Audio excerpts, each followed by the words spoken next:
Good evening, Year 13s.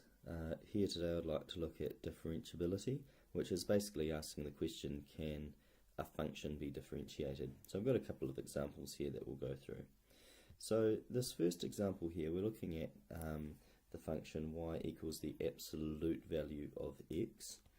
And if we think of the function y equals x to start off with, we could start that at 0, 0, and it would have a rise over run of 1 over 1. So it would simply be tracking up like that, okay, going on forever in that direction.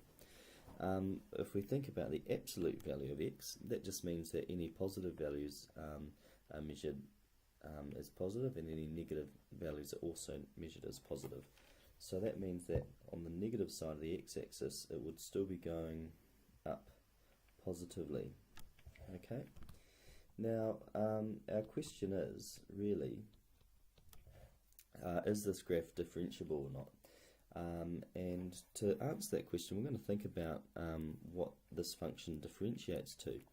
And so let's just start with y. So if we had y equals x, that will differentiate to 1. And that we can see here that this gradient is going up by 1, and so that makes sense. But here our gradient is not going up by 1, and so what we've really got to specify for this absolute value is if this is the function we're using, then dy by dx is going to be 1 for all values where x is bigger than 0. But negative 1 for all values where x is, I've got that around the wrong way, x is bigger than 0. So negative 1 for all values where x is smaller than 0. So because we've got this function here, we can't tell what the gradient is going to be at this particular point here, because it can't be both 1 and negative 1 simultaneously. So if we were drawing the gradient function, it would look something like this, and then we'd get to here where it's undefined for negative 1, and then it would jump up to positive 1 and continue along like there. And because we've got that gap between the differentiable functions, we'd actually say that it's not differentiable across its whole range, because we cannot say what the derivative is at x equals 0. So for this question we say not differentiable at x equals 0. Okay. Alright, we'll look at our second example here to see if this illuminates the point any more for you. So in this one we've got y equals the cube root of x. And this particular graph looks kind of something like this.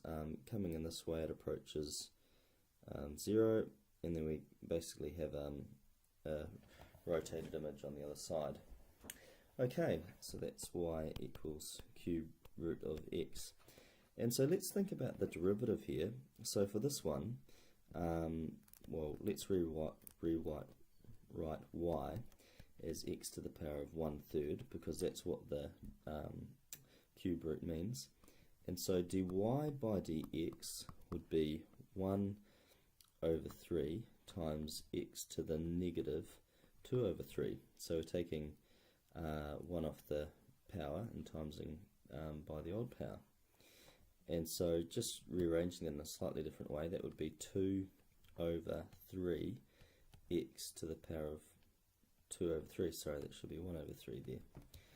Okay, now if we substituted 0 into here, we would have 1 divided by 0, so we'd be asking how many times 0 fits into 1.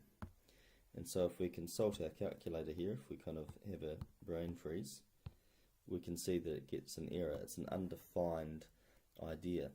And so on this particular graph, that point at 0, 0 is not differentiable. Okay, so in answering our question to determine if it is differentiable at 0, we can say it is not differentiable at 0.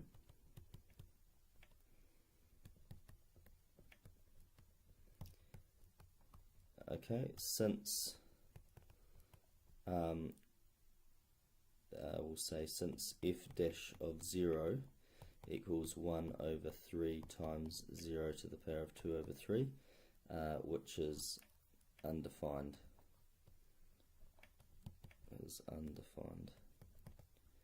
Alright, so you've really got to just look at the function. Sometimes you can tell with the graph what's going on. Like here we've got a sharp point, that's often a giveaway that it's not going to be differentiable. Here we end up having a gradient that goes to infinity. Okay, if we drew a tangent there, it would be straight up and down. And anywhere where you've got a graph that gives you a straight up and down like that is not going to be differentiable. So across its whole range. So for instance, if you had a graph that looked like this, for instance, you'd have a couple of points there where your gradient would go to infinity, and so it wouldn't be differentiable at those points. Alright, likewise if you had a graph that went like this and then a sudden sharp point off like that, that wouldn't be differentiable at that point because the derivative approaching from each side would be quite different. Okay, so hopefully that gives you a bit of an idea of how you can determine if they're differentiable or not. So have a go at exercise 14.08, and that should shed some light on this. And just remember that when you're doing these exercises, you're constantly assessing whether or not you are getting this quickly, and so determining if you can skip some questions or not, to make sure that you're keeping pace with the work.